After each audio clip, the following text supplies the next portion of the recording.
बिस्मिल्लाहिर्रहमानिर्रहीम। अस्सलाम वालेकुम 10th क्लास। आज हम चैप्टर नंबर 1 स्टार्ट करने लगे हैं। चैप्टर नंबर 1 हमारे पास है क्वाड्रेटिक इक्वेशन। क्वाड्रेटिक इक्वेशन में हमारे पास सबसे पहले तो हमें पता होना चाहिए कि क्वाड्रेटिक इक्वेशन का मतलब क्या होता है। तो बच्चे सबसे पहले क्वाड का क्या मतलब होता है। क्वाड मीन होता है 2 और रेटिक मीन होता है रूट्स। और इक्वेशन क्या है, इक्वेशन आप जानते हैं इक्वेशन क्या होती है। इक्वेशन आपके पास a mathematical statement with the sign of equality, ठीक है, जिसमें आपके पास एक ऐसी मैथमेटिकल स्टेटमेंट जिसमें साइन ऑफ इक्वालिटी इन्वॉल्व होता है, वो आपके पास होती है इक्वेशन। इक्वेशन के साथ ही मैं आपको टर्म बताती जाऊँ एक्सप्रेशन क्या होता है। एक्सप्रेशन आपके पास एक मैथमेटिकल स्टेटमेंट होती है without the sign of equality. Suppose बच्चे अगर मैं यहाँ पर ये राइट करूँ 3x + 2y, तो मैं इसे कहूँगी कि ये मेरे पास एक एक्सप्रेशन है, क्योंकि इसमें मेरे पास वेरिएबल्स इन्वॉल्व है, मेरे पास ऑपरेशन भी है और मैंने कॉन्स्टेंट्स है वो कोएफिशिएंट्स भी यूज़ किए हुए हैं, वेरिएबल्स, अल्फ़ाबेट्स और ऑपरेशंस इन्वॉल्व है, लेकिन साइन ऑफ इक्वालिटी नहीं है।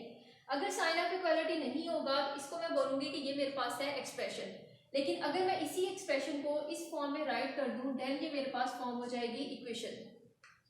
अब है क्वाड्रेटिक इक्वेशन। क्वाड्रेटिक इक्वेशन में ऐसी इक्वेशन होगी जिसमें हमारे पास सेकंड डिग्री वैल्यू इन्वॉल्व होगी, वेरिएबल के ऊपर जो पावर होगी वो हमारे पास स्क्वायर फॉर्म में होगी। अब क्वाड्रेटिक इक्वेशन की मैं स्टैंडर्ड फॉर्म लिखने लगी हूँ। क्वाड्रेटिक इक्वेशन की स्टैंडर्ड फॉर्म आपके पास होती है ax² + bx + c। ये आपके पास है इसकी स्टैंडर्ड फॉर्म। इसी में उसने हमारे पास एक कंडीशन लगाई है। वो कंडीशन क्या है, उसने कहा है कि a ≠ 0। ये कंडीशन उसने क्यों लगाई है।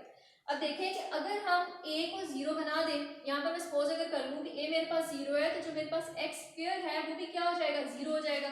जो मेरे पास रिमेनिंग वैल्यू रह जाएगी वो मेरे पास क्या होगी, bx + c। अब आप मुझे बता सकते हैं कि bx + c मेरे पास क्या बन जाता है, ये मेरे पास एक लीनियर इक्वेशन फॉर्म हो जाएगी। = 0 अगर हम करें ये लीनियर इक्वेशन फॉर्म हो जाएगी, जबकि ये मेरे पास क्वाड्रेटिक इक्वेशन नहीं रहेगी, ये मेरे पास रिड्यूस हो जाएगी टू लीनियर इक्वेशन। इसलिए यहाँ पर उसने कंडीशन लगाई है कि a ≠ 0, a 0 नहीं होना चाहिए। अब सेकंड बात उसने आगे क्या कहा, a ≠ 0 और a b c, ये आपके पास क्या है, a b c आपके पास है रियल नंबर्स। अब a आपके पास यूज हो रहा है एज अ कोएफिशिएंट, b आपके पास यूज हो रहा है एज अ कोएफिशिएंट a, और b ये आपके पास है कोएफिशिएंट्स, और c आपके पास है कांस्टेंट। ये थी आपके पास क्वाड्रेटिक इक्वेशन। अब इसी क्वाड्रेटिक इक्वेशन में नेक्स्ट आपके पास आ जाती है कि प्योर क्वाड्रेटिक इक्वेशन कौन सी होती है। अब प्योर क्वाड्रेटिक इक्वेशन में आपके पास क्या होगा, ये आपके प्योर क्वाड्रेटिक इक्वेशन में आपके पास क्या होगा कि उसमें b की वैल्यू आपके पास 0 होगी। पेज नंबर 2 पे आपके पास इसकी एग्जैक्ट डेफिनेशन भी है कि कहता है कि if b = 0, if b = 0 in a quadratic equation then it is called a pure quadratic equation। अब इसी क्वाड्रेटिक इक्वेशन में अगर मैं कहूँ कि ये मेरे पास ax² प्लस, उसने कहा कि इफ b = 0, ये उसकी कंडीशन है। अगर मैं यहाँ पर b को 0 कर दूँ तो जो x की वैल्यू है वो मेरे पास क्या होगी, 0 होगी। ax² + c ये फॉर्म मेरे पास रह जाएगी। जब ax² + c ये फॉर्म मेरे पास रह जाएगी तो मैं क्या कहूँगी कि ये मेरे पास एक प्योर क्वाड्रेटिक इक्वेशन फॉर्म होगी। अब ये मेरे पास क्वाड्रेटिक इक्वेशन नहीं रही, तो इसे मैं कहूँगी कि ये वाली जो इक्वेशन है ये मेरे पास है प्योर क्वाड्रेटिक इक्वेशन। इसी तरह से जब हम क्वेश्चन करेंगे, क्वेश्चन के दौरान ही हमारा एक्सरसाइज 1.1 में फर्स्ट क्वेश्चन है। फर्स्ट क्वेश्चन में उसने कहा कि उनकी स्टैंडर्ड फॉर्म में इसको कन्वर्ट करें। जब आपने इसको स्टैंडर्ड फॉर्म में करना है तो जो आपको क्वेश्चन पूरी फॉर्मेशन देगा ax² bx + c, उसे हम कहेंगे कि इसकी क्वाड्रेटिक फॉर्म है और स्टैंडर्ड क्वाड्रेटिक इक्वेशन है, इसकी स्टैंडर्ड फॉर्म है। लेकिन जहां पर आपको b की वैल्यू नहीं मिलेगी, सिर्फ आपको ax², इट मीन्स कि x² मिलेगा, कोई कांस्टेंट वैल्यू मिलेगी, देन हम कहेंगे कि ये हमारे पास प्योर क्वाड्रेटिक इक्वेशन है। यहाँ पर बच्चे पेज नंबर 2 पे आपके पास ये दोनों डेफिनेशंस हैं वो मौजूद है। यहाँ पर इस पेज पर देखें, यहाँ पर आपके पास डेफिनेशन है क्वाड्रेटिक इक्वेशन की। आपने क्वाड्रेटिक इक्वेशन की डेफिनेशन राइट करनी है, फिर आपने उसकी जनरल फॉर्म बतानी है। जनरल फॉर्म बताने के बाद आपने साथ इसके एग्जांपल लाजमी देनी है, विदाउट एग्जांपल आपकी डेफिनेशन वैलिड नहीं है। नेक्स्ट पर आपके पास प्योर क्वाड्रेटिक इक्वेशन की डेफिनेशन है। प्योर क्वाड्रेटिक इक्वेशन में भी आपने डेफिनेशन देनी है, उसकी स्टैंडर्ड फॉर्म बताएं और उसके बाद उसके साथ आप उसकी प्योर क्वाड्रेटिक इक्वेशन की कोई एग्जांपल दें। ठीक है, ये आपके पास है। और साथ आपके पास एक पिंक सा ब्लॉक है। पिंक ब्लॉक में जो पॉइंट मैं आपके साथ डिस्कस कर चुकी हूँ, ये आपके पास एमसीक्यूज फॉर्म है, जो कि यहाँ पर मैंने आपको बताया कि अगर आपके पास ए की वैल्यू 0 हो जाए तो ये रिड्यूस हो जाती है लीनियर इक्वेशन में। ये आपके पास फॉर्म हो जाती है b x plus c equal to 0। ये इस फॉर्म में हो जाएगी बी एक्स प्लस सी, तो ये आपके पास जो इक्वेशन होगी इस फॉर्म में ये आपके पास लीनियर हो जाएगी। तो ये आपके पास लीनियर इक्वेशन में जब कन्वर्ट हो जाएगी तो उसके बाद तो जो है वो हम नेक्स्ट आगे देखते जाएंगे कि हमारे पास पॉइंट्स में क्या होता है। अब हमारे पास क्वाड्रेटिक इक्वेशन को सॉल्व करने के कितने मेथड्स हैं। हमारे पास क्वाड्रेटिक इक्वेशन को सॉल्व करने के लिए यहाँ पर 3 मेथड्स हैं, जो कि 2 मेथड्स यहाँ पर गिवन है। तो 1 आप अगर जाएंगे समरी में जाएंगे तो वहाँ पर भी आपको थर्ड मेथड जो है वो मिल जाएगा। फर्स्ट मेथड आपके पास है फैक्टराइजेशन, सेकेंड मेथड आपके पास है completing square, and third method आपके पास है बाय यूजिंग क्वाड्रेटिक फॉर्मूला। यानी आपने जब क्वाड्रेटिक इक्वेशन आपके पास गिवन है उसको आप कैसे करेंगे। फर्स्ट मेथड आपके पास होगा फैक्टराइजेशन, उसके बाद सेकेंड मेथड आपके पास होगा कंप्लीटिंग स्क्वायर,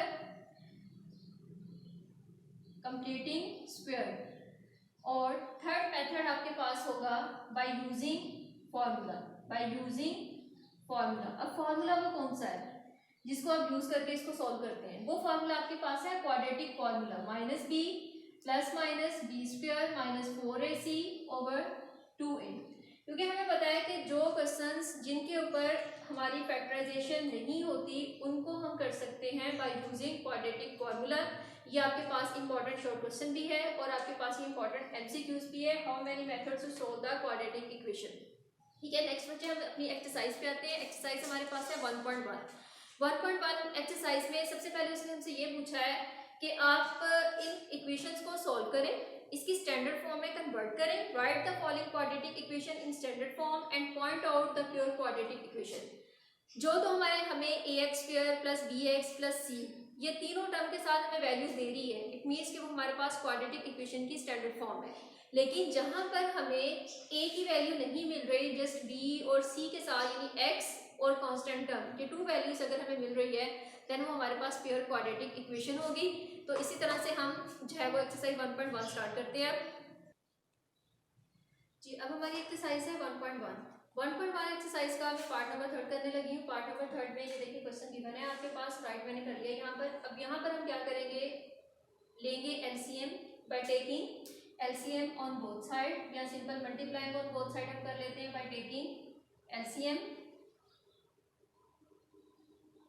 अब एलसीएम भी कर सकते हैं या आप इसी एलसीएम से बोथ साइड मल्टीप्लाई करवा के भी आप ये क्वेश्चन सॉल्व कर सकते हैं बाय टेकिंग एलसीएम। एलसीएम अब आपके पास क्या होगा, एलसीएम आपके पास क्या होगा, एलसीएम होगा आपके पास x इंटू एक्स प्लस 1, ये आपके पास हो गया इसका एलसीएम। क्योंकि देखिए x के डिनोमिनेटर में हमारे पास x प्लस 1 है, इट मीन्स कि ये जो x है ये किससे मल्टीप्लाई होगा, जो चीज़ इसके डिनोमिनेटर में नहीं है लेकिन हमारे एलसीएम में है, ये वैल्यू उसके साथ मल्टीप्लाई होगी। x को x के साथ मल्टीप्लाई करवाएंगे सिंपल, प्लस x प्लस 1 के डिनोमिनेटर में हमारे पास x है, क्या चीज़ नहीं है, हमारे पास x प्लस 1 नहीं है, इट मीन्स कि x प्लस 1 मल्टीप्लाई होगा x प्लस 1 से जी, इक्वल्स टू 6। x को x के साथ मल्टीप्लाई करवाया, जब सेम वेरिएबल्स बच्चे मल्टीप्लाई हो रहे होते हैं तो उनकी पार्ट्स को हम ऐड करते हैं। तो यहाँ पर हमारे पास हो जाएगा x² प्लस x प्लस 1, अब 1 बाय 1 मल्टीप्लाई भी करवा सकते हैं, लेकिन आप एक फॉर्मूला भी जानते हैं कि जब हमारे पास a प्लस बी जब हमारे पास वैल्यूज सेम होती हैं, साइन भी सेम होता है, तो हम उसे राइट कर सकते हैं a plus b whole square. इस तरह से भी आप कर सकते हैं, या आप x को ले और इस सारी वैल्यू से मल्टीप्लाई करवाएं, फिर आप 1 को ले इस सारी वैल्यू से मल्टीप्लाई करवाएं, ऐसे भी सॉल्व कर सकते हैं। तो मैं यहाँ पर बनाने लगी हूँ बाय यूजिंग फॉर्मूला इसका होल स्क्वायर ओवर मेरे पास x को x के साथ मल्टीप्लाई करवाया, x² x को 1 से मल्टीप्लाई करवाया, x इक्वल टू 6। यहाँ पर देखें अब मैं मल्टीप्लाई करवाने लगी हूँ, x² प्लस x को 6 के साथ मल्टीप्लाई करवाया, यहाँ आप क्रॉस मल्टीप्लीकेशन कह लें, x² plus x plus 1 whole square equals to 6 multiply हो रहा है x² प्लस x से। नेक्स्ट हमारे पास है x² प्लस इसका होल स्क्वायर ओपन करें, x² प्लस 2x प्लस 1 यानी A square plus B square plus 2ab, यानी सिंपल मैं यहाँ पर ओपन करके आपको बता देती हूँ, ए स्क्वायर प्लस 2 ए की वैल्यू x, b की वैल्यू 1 और b की वैल्यू आपके पास b स्क्वायर कितना हो जाएगा 1 square equals to 6 into x square plus x। अब नेक्स्ट पॉइंट हमारे पास X square plus 2x plus 1 equals to 6 multiply होगा इन दोनों वैल्यूज के साथ। 6 जब एक्स स्क्वायर से मल्टीप्लाई होगा तो आपके पास वैल्यू आएगी 6x स्क्वायर, 6 जब x के साथ मल्टीप्लाई होगा तो आपके पास आएगा प्लस 6x। अब आपके पास जो लेफ्ट साइड पे वैल्यू पड़ी है या इन्हें उठाकर राइट साइड पे ले जाएं, या जो राइट साइड पे वैल्यू पड़ी है इन्हें उठाकर आप लेफ्ट साइड पे ले आए। सबसे पहले तो मैं इन टू वैल्यूज को सॉल्व करती हूँ। एक्स स्क्वायर सेम वेरिएबल्स है, पार्ट्स भी इनकी सेम है, इनको हम ऐड कर सकते हैं क्योंकि जब सेम वेरिएबल्स हो उनकी पार्ट्स भी आपके पास सेम हो तो उनके कोएफिशिएंट्स ऐड होते हैं। इसके साथ भी बांधना है, इसके साथ भी बांधना है, तो यहाँ पर हो जाएगा 2x square plus 2x plus 1 equals to 6x square plus 6x। जो लेफ्ट साइड में मेरे पास वैल्यूज पड़ी थी मैंने उसे मूव करवाया to the right, 6x square plus 6x plus 2x है। जब हम उसको राइट साइड पर लेकर जाएंगे तो minus 2x square plus 2x है, राइट साइड पर लेकर जाएंगे माइनस 2x प्लस 1 है तो माइनस 1 इक्वल टू 0। या यहाँ पर आप एक और काम ये कर सकते हैं, यहाँ पर आप 2x स्क्वायर ऐड करवा लें और सब्ट्रैक्ट यहाँ पर ऐड करवा लें, सब्ट्रैक्ट करवा लें, ऐड करवा लें, मतलब बोथ साइड पर दोनों तरफ आप वो वैल्यूज को जो है वो सब्ट्रैक्ट करवा सकते हैं। जैसे 2x स्क्वायर यहाँ से अगर हमें कैंसिल करना है तो बोथ साइड पर उसको हम सब्ट्रैक्ट करवा देंगे। 2x को हमने यहाँ से मूव करवाना है तो हम 2x को बोथ साइड पर सब्ट्रैक्ट करवा देंगे। यहाँ से 6x स्क्वायर में से 2x स्क्वायर सब्ट्रैक्ट करवाया 4x स्क्वायर, 6x में से 2x सब्ट्रैक्ट करवाया plus 4x minus 1 equal to 0। अब उसने मुझे ये कहा था कि इन इक्वेशंस को सॉल्व करो और बताओ कि स्टैंडर्ड क्वाड्रेटिक इक्वेशन फॉर्म होती है या प्योर क्वाड्रेटिक इक्वेशन फॉर्म होती है। अब क्या बता सकते हैं, ये पूरी की पूरी वैल्यू आपके पास ax स्क्वायर है क्योंकि ये a as a coefficient use हो रहा है, ये पूरी वैल्यू आपके पास bx की है और ये वैल्यू आपके पास है c की। अब आप बताएं कि यहाँ पर ये कौन सी इक्वेशन फॉर्म हो गई, ये आपके पास फॉर्म हो गई है प्योर क्वाड्रेटिक इक्वेशन, तो इसलिए आप यहाँ पर लिख देंगे pure quadratic equation.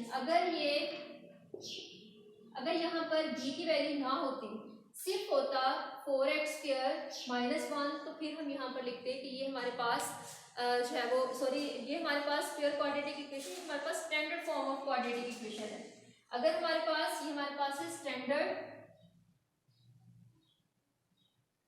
Quadratic equation. अगर हमारे पास यहाँ पर a की वैल्यू ना होती, a हमारे पास 0 होता तो bx माइनस 1 होता तो ये हमारे पास लीनियर हो जाना था, और अगर हमारे पास b की वैल्यू 0 होती और सिर्फ 4x स्क्वायर माइनस 1 होता तो हमने इसे कहना था ये हमारे पास प्योर क्वाड्रेटिक इक्वेशन है जी। अब हमारी एक्सरसाइज 1.1 का क्वेश्चन नंबर 2 है और क्वेश्चन नंबर 2 का यहाँ पर मैं पार्ट नंबर 4 करने लगी हूँ। तो बच्चे क्वेश्चन नंबर 2 आपने करने से पहले पेज नंबर 2 पर आपके पास एग्जाम्पल नंबर 1 गिवन है, ठीक है। क्वेश्चन नंबर 2 करने से पहले आपने एग्जाम्पल नंबर 1 देखनी, एग्जाम्पल नंबर 1 सेम आपका क्वेश्चन नंबर 2 है। तो क्वेश्चन नंबर 1 के भी आपने इसी तरह से, जैसे मैंने इसका 1 पार्ट आपको करवा दिया, रिमेनिंग पार्ट्स आपने करने हैं, इंशाल्लाह आपसे हो जाएंगे। अभी क्वेश्चन नंबर 2 में ये मैंने क्वेश्चन इसका पार्ट नंबर 4 कर रही हूँ यहाँ पर कि 2 over x minus 9 equals to 1 over x minus 3 minus 1 over x minus 4। आपने जैसे पहले काम किया सेम एज इट इज आपने यहाँ पर एलसीएम लेना है। एलसीएम लेने के बाद आपके पास 2 ओवर x माइनस 9, अब यहाँ पर एलसीएम आपके पास आ जाएगा x minus 3 and x minus 4। अब इसके डिनोमिनेटर में x माइनस 3 था, आप देखिए आपके पास एलसीएम में क्या चीज़ है, x माइनस 3 है, इट मीन्स कि इसके डिनोमिनेटर में x माइनस 4 नहीं था, तो ये 1 मल्टीप्लाई होगा x माइनस 4 से, माइनस इसके डिनोमिनेटर में x माइनस 1 है और इसके डिनोमिनेटर में क्या चीज़ नहीं थी, x माइनस 3 नहीं था, तो ये 1 मल्टीप्लाई होगा x माइनस 3 से। 2 over x minus 9 equals to, यहाँ पर मैंने ब्रैकेट्स को ओपन किया है, x माइनस 4 माइनस x, ये वाला माइनस जब इससे मल्टीप्लाई होगा तो माइनस माइनस प्लस हो जाएगा, 3 over x minus 3 and x minus 4। Next हमारे पास है 2 over x minus 9 equals two plus minus, to values जब आपके पास सेम हो और डिफरेंट साइन हो, उनके ऑपोजिट साइन हो तो वो आपके पास कैंसिल आउट हो जाती हैं। 4 में से 3 को सब्ट्रैक्ट करवाया, माइनस 1, साइन हमेशा ग्रेटर वैल्यू का रहता है, over x minus 3 and x minus 4।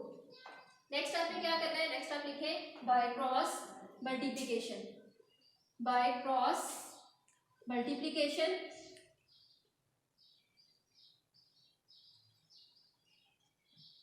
Cross multiplication में 2 मल्टीप्लाई होगा इस सारी वैल्यू के साथ, x माइनस 9 मल्टीप्लाई होगा -1 से। अब आपके पास है 2 को आप मल्टीप्लाई करवाएंगे x minus 3 and x minus 4 से। इसी तरह से -1 आपके पास मल्टीप्लाई होगा x माइनस 9 से। मल्टीप्लीकेशन करवा दें, 2 x को x के साथ मल्टीप्लाई करवाया, आपके पास x स्क्वायर, क्योंकि जब आपके पास वेरिएबल है सेम है तो उनकी पार्ट्स आपके पास ऐड होती हैं।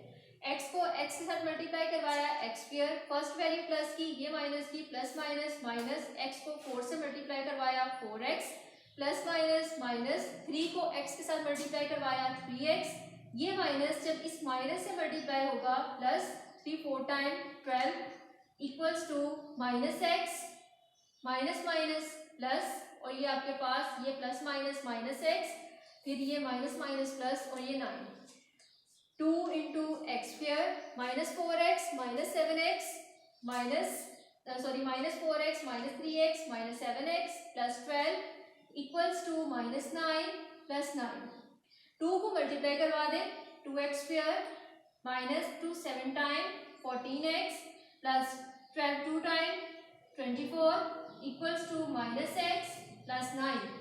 अब राइट साइड पर जो आपकी वैल्यू पड़ी हुई है आप उसे उठाकर लेफ्ट साइड पर ले लें, इन सारी वैल्यूज को लेफ्ट साइड पर मूव करवा दें।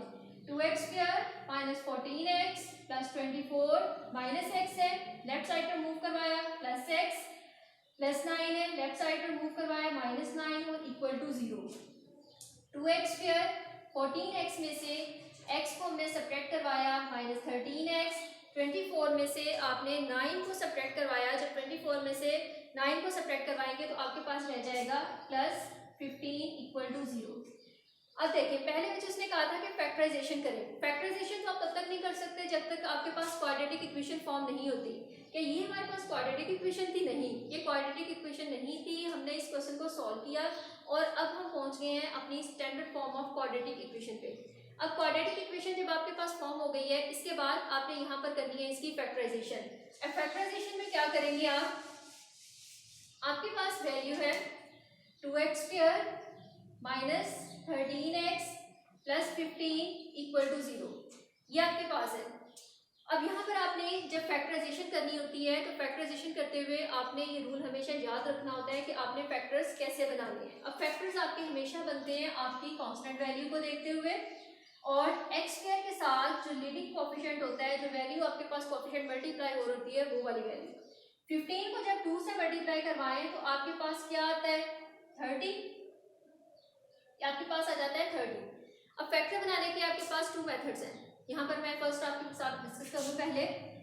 अब हम डिवाइड करना स्टार्ट करते हैं। मैंने 30 को 2 पे डिवाइड करवाया, टू 1 टाइम 2 टू 5 टाइम 10। अब 15 को जब मैं 2 से मल्टीप्लाई करवाऊंगी तो मेरे पास क्या आ जाएगा 30 आ जाएगा। और 15 में से जब मैं 2 को सब्ट्रैक्ट करवाऊंगी तो मेरे पास कितना आ जाएगा, 15 में से जब मैं 2 को सब्ट्रैक्ट करवाऊंगी तो मेरे पास 13 आ जाएगा। लेकिन यहाँ पर मेरे पास जो साइन है वो मेरे पास यूज हो रहा है एडिशन का साइन। इट मीन्स कि मैं ये फैक्टर नहीं ले सकती। ये फैक्टर मैं क्यों नहीं ले सकती जबकि ये बन रहा है, क्योंकि मुझे एक वैल्यू अपनी सब्ट्रैक्शन में लेनी होगी और दूसरी वैल्यू मुझे एडिशन में लेनी होगी। और अगर मैं ये वैल्यू लूँ तो मेरे पास ये वाली कंडीशन फुलफिल नहीं होती कि मैं प्लस माइनस को जब मल्टीप्लाई करवाऊंगी तो माइनस आता है, जबकि क्वेश्चन में तो मेरे पास प्लस गिवन है, इसलिए मेरे पास ये वाला फैक्टर नहीं बनेगा। हम आगे मूव करेंगे। 3 के साथ डिवाइड करवाया, 3 1 टाइम 3 0। अब बताएं कि क्या ये वाला फैक्टर बनेगा इसका, ये फैक्टर इसका बन जाएगा। क्यों? क्योंकि अगर आप इस फैक्टर को इस फॉर्म में लिखें -10 और -3 तो माइनस माइनस जब आप मल्टीप्लाई करवाएंगे तो आपके पास प्लस भी आ जाएगा, तो यहाँ पर आ जाएगा। फिर आपके पास मल्टीप्लिकेशन में इनका ऐड करेंगे तो 13 और मल्टीप्लाई करवाएंगे तो आपके पास 30 और वो भी प्लस साइन के साथ, जो कि हमारी वैल्यू में हमारे क्वेश्चन में गिवन है। अब यहाँ पर आपके पास फैक्टर बनेंगे 2x स्क्वायर -10x। याद रखना है ग्रेटर वैल्यू के साथ आप कोशिश करें वो साइन लगाएं जो आपके साथ x वाली वैल्यू के साथ मौजूद होता है। -10x -3x। अब कंडीशन फुलफिल हुई है, माइनस माइनस जब मल्टीप्लाई होगा तो ये साइन हमें मिलेगा, जब ये वैल्यू हमें नहीं दे रही थी, ये फैक्टर हमें नहीं दे रहा था, प्लस और 15 इक्वल टू 0। अब आपके पास इस पेयर में से कॉमन ले लें, 2 कॉमन लिया, और क्या कॉमन आ सकता है, x कॉमन आ सकता है, इसमें से ये कॉमन ले लिया। इधर रिमेनिंग वैल्यू आपके पास x माइनस 2 5 टाइम 10, यहाँ से आप क्या वैल्यू कॉमन ले सकते हैं, -3 जो कि दोनों को डिवाइड करवा रही हो, x प्लस माइनस ये वाला माइनस जब इस प्लस से मल्टीप्लाई होगा तो plus minus minus 3 5 time 15 equal to 0। अब आपके पास कितनी पॉसिबिलिटीज हैं, x माइनस 5 एक वैल्यू आपके पास ये बन गया फैक्टर, और दूसरा 2x माइनस 3 इक्वल टू 0। अब आपके पास 2 पॉसिबिलिटीज है, वो कौन कौन सी है, या तो आपके पास x माइनस 5 0 होगा, और दूसरी वैल्यू आपके पास 2x माइनस 3 0 होगा, क्योंकि दोनों की दोनों वैल्यू ही आपके पास 0 है। अब आप लिखेंगे x माइनस 5 इक्वल टू 0 और 2x माइनस 3 इक्वल टू 0। अब यहां से x की वैल्यू फाइंड करें, x minus 5 equal to 0, x equals to 5। इधर से भी x की वैल्यू फाइंड करें, 2x इक्वल्स टू -3 है, दूसरी तरफ जाएगा तो +3, जब हम दूसरी तरफ मूव करवाएंगे इसको, जब भी कोई वैल्यू वेरिएबल के साथ मल्टीप्लाई हो रही हो वो हमेशा दूसरी तरफ जाकर डिवाइड होती है, ना कि ऐड या सब्ट्रैक्ट। तो ये हो जाएगा 3/2। बच्चे यहाँ से हमारे पास 2 वैल्यूज x की फाइंड होगी, एक x की वैल्यू है 5 और दूसरी x की वैल्यू आपके पास है 3/2। इसी का आंसर को आपने फिर सोल्यूशन सेट की फॉर्म में राइट करना है। सोल्यूशन सेट की फॉर्म में कैसे राइट करेंगे, 5 एंड 3/2, जब आप कर्ली ब्रैकेट्स लगाएंगे तो ये आपके पास आपका सोल्यूशन सेट हो जाएगा, और ये सोल्यूशन सेट का ये आपका आंसर हो जाएगा। इससे रिलेटेड जो रिमेनिंग पार्ट्स हैं आपके पास 1 to 6 पार्ट्स, ये आपने खुद करने हैं, इंशाल्लाह ऐसे ही होने हैं। आपने सबसे पहले आपने क्वाड्रेटिक इक्वेशन बनानी है, क्वाड्रेटिक इक्वेशन बना के नेक्स्ट आपने फैक्टराइजेशन करनी है। फैक्टराइजेशन का एक मेथड मैंने ये बताया, नेक्स्ट मेथड भी इंशाल्लाह मैं आपके साथ डिस्कस करूंगी, जो आपको इनमें से इजी लगे वो आप यूज कर लें जी। अब आपके पास है क्वेश्चन नंबर 3। क्वेश्चन नंबर 3 में आपने क्या करना है, क्वेश्चन नंबर 3 में हमने कंप्लीटिंग स्क्वायर के मेथड से यूज करना है। अब कंप्लीटिंग स्क्वायर मेथड क्या होता है, तो बच्चे आपकी हर एग्जांपल आपके हर क्वेश्चन से रिलेटेड है, तो आपने अपनी एग्जांपल्स को लाजमी पहले देखना है क्वेश्चन सॉल्व करने से पहले। अब देखें यहाँ पर जो आपकी एग्जाम्पल नंबर 1 है, ये वाला बच्चे पेज नंबर 3 पर अगर आप अपनी इस एग्जाम्पल को देखेंगे ना गौर से, इस एग्जाम्पल को देखेंगे, इसी एग्जाम्पल से रिलेटेड आपका क्वेश्चन नंबर 3 है, तो इंशाल्लाह आपसे हो जाएगा। इसमें आपने करना क्या होता है, इसी क्वेश्चन का मैं यहाँ पर पार्ट नंबर 7 करने लगी हूँ। पार्ट नंबर 7 में देखिए -x² + 15/2 इक्वल्स टू 7/2x। अब सबसे पहले कंप्लीटिंग स्क्वायर क्वेश्चन करने से पहले आपने एक बात याद रखनी है कि इक्वल के दूसरी तरफ आपके पास 0 नहीं होना चाहिए। अगर आपके पास इक्वल के दूसरी तरफ 0 है तो सबसे पहले 0 को आप खत्म करें, अपनी कोई कांस्टेंट वैल्यू आप लेके जाएंगे इक्वल के दूसरी तरफ। सेकेंड पॉइंट, आपके पास x² के साथ कोई भी कोफिशिएंट मल्टीप्लाई नहीं होना चाहिए। अगर x² के साथ कोई भी कोफिशिएंट मल्टीप्लाई हो रहा है तो आप अपनी पूरी इक्वेशन के साथ उसको डिवाइड करवाएंगे। सपोज अगर मैं यहाँ पर आपको ये वाली वैल्यू बताऊं 3x + 9 इक्वल टू 0, इक्वल के दूसरी तरफ 0 नहीं होना चाहिए, आप 9 को पहले यहाँ मूव करवाएंगे तो आपके पास ये वाली बन जाएगी इक्वल्स टू -9, और फिर कंप्लीटिंग स्क्वायर के लिए x² के साथ कोई वैल्यू मल्टीप्लाई नहीं होनी चाहिए, इसलिए हम इस पूरी वैल्यू को 2 पे डिवाइड करवाएंगे। अब क्वेश्चन की तरफ आते हैं। क्वेश्चन में यहाँ पर मैंने x² को मूव करवाया टू द राइट की तरफ मूव करवाया, नेगेटिव था पॉजिटिव हो गया, x² + 7/2x। नेक्स्ट हमारे पास x² + 7/2x इक्वल्स टू 15/2, ये वैल्यू ऑलरेडी हमारे पास राइट साइड पर पड़ी हुई थी। अब हमें क्या करना है, अब करना क्या होता है, adding square of half of the coefficient of x अब ऑन बोथ साइड। अब कैसे करना है, x का कोफिशिएंट आपके पास क्या है 7/2। अब हमने x का जो कोफिशिएंट है उसका हाफ हमने बोथ साइड पर ऐड करना होता है विद स्क्वायर।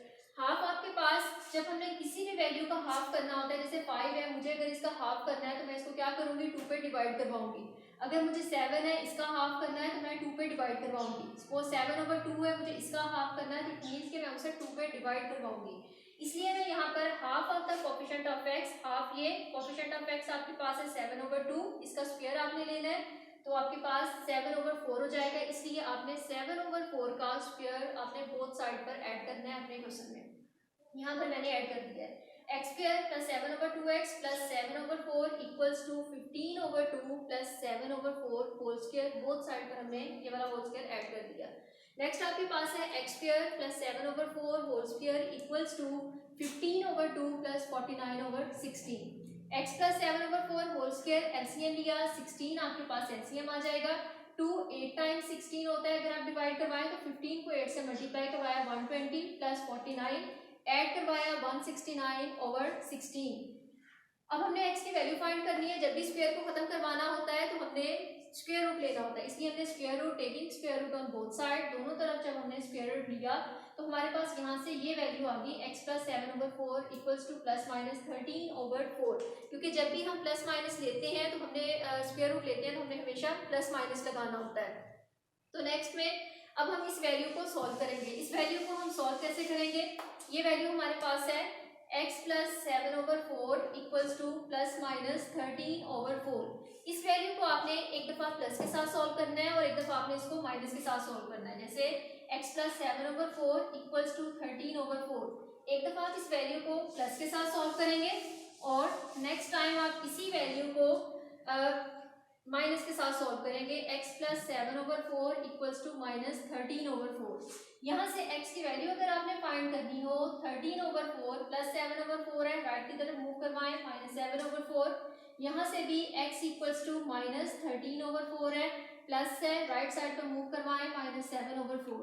अब आप देखें कि जब आपके पास डिनोमिनेटर सेम होता है तो वो वही आ जाता है। तो यहाँ से 13 माइनस 7 और यहाँ से x equals to minus 13 minus 7/4, क्योंकि आपके पास जो डिनोमिनेटर है वो आपके पास सेम है। 13 में से 7 को सब्ट्रैक्ट करवा दें तो आपके पास कितना रह जाता है 6/4। सिमिलरली 13 और 7 को आप ऐड कर ले तो आपके पास रह जाता है 20, तो माइनस 20/4।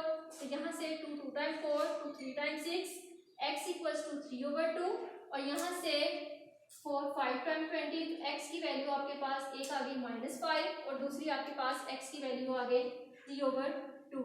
तो जी आपने इसी आंसर को आपने अपने सॉल्यूशन सेट की फॉर्म में भी राइट करना है। तो सॉल्यूशन सेट की फॉर्म में जब आप इसको राइट करेंगे तो आपने इसको कर्ली ब्रैकेट्स में राइट करना है और इससे रिमेनिंग जो पार्ट्स हैं और इससे रिमेनिंग पार्ट्स को आपने दोबारा जो है वो कंप्लीट करने हैं, तो इंशाल्लाह आपसे हो जाएंगे। सॉल्यूशन सेट की फॉर्म में आपको बता दूं एक बार कि सॉल्यूशन सेट में आपने हमेशा कर्ली ब्रैकेट्स में लिखना होता है। एक वैल्यू मेरे पास -5 थी और दूसरी वैल्यू मेरे पास थी 3/2। तो ये आपके पास आंसर है सॉल्यूशन सेट की फॉर्म में। इससे रिलेटेड रिमेनिंग पार्ट्स आपने खुद करने हैं, तो इंशाल्लाह आपसे हो जाएंगे। ओके, जज़ाकल्लाह बच्चों।